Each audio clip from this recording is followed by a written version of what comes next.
balik awan yang tak pernah tidur, terbanglah ia yang tak pernah disebut sebagai raja.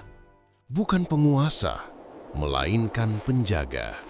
Sayapnya membentang bukan untuk menindas, melainkan untuk mengawasi. Matanya bukan untuk menghakimi, melainkan untuk bersaksi.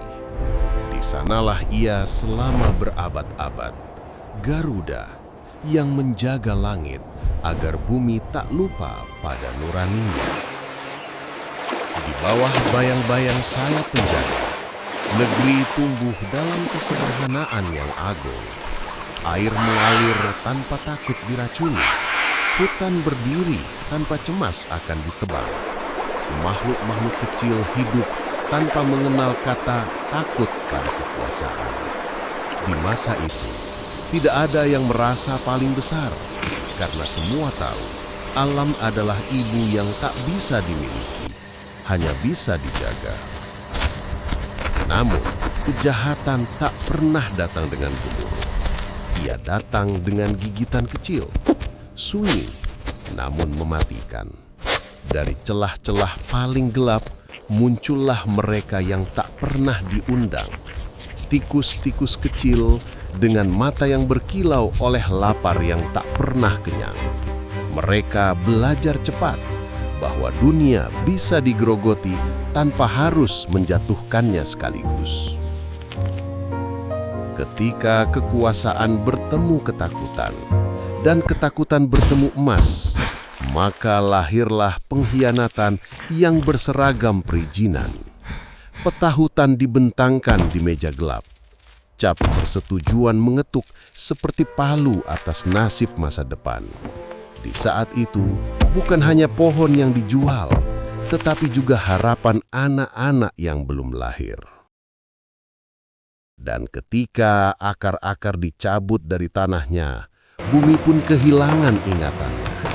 Pohon-pohon tumbang satu persatu tanpa sempat mengucap perpisahan.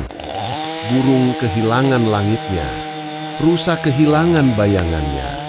Yang tersisa hanya tanah telanjang dan suara mesin yang bekerja untuk sesuatu yang disebut kemajuan. Tak ada dendam di langit, tak ada amarah di hujan. Namun ketika tak ada lagi hutan yang menahan tangis awan, maka air turun tanpa sempat berpamitan. Sungai menjadi liar, jembatan kehilangan maknanya, dan rumah-rumah hanyut seperti doa yang tak sempat selesai. Yang disebut orang sebagai bencana sebenarnya adalah panen dari keserakahan. Di saat air menenggelamkan jerit, di ketinggian mereka meneguk tawa. Gedung megah menyala di atas penderitaan yang tak terdengar. Gelas-gelas diangkat, pesta dirayakan. Sementara di kejauhan, negeri sedang ditelan airnya sendiri. Bagi mereka, banjir hanyalah berita.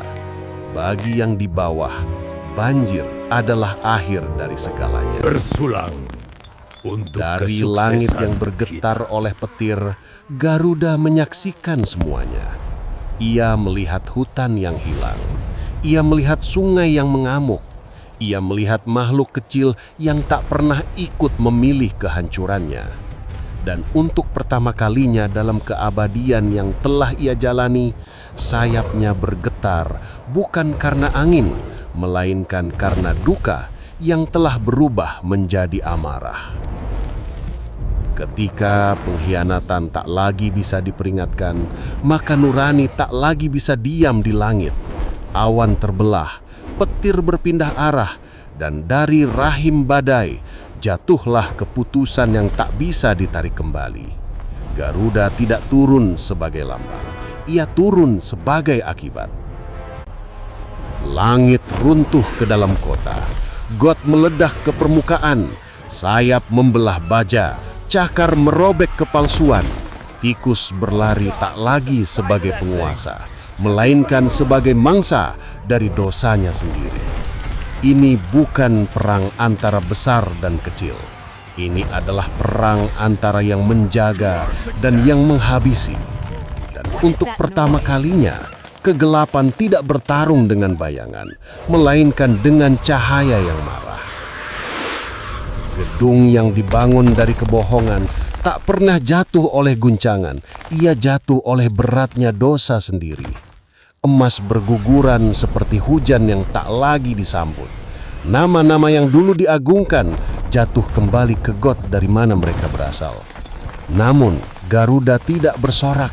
Ia tahu kejatuhan bukanlah akhir dari keserakahan. Ia hanya jeda.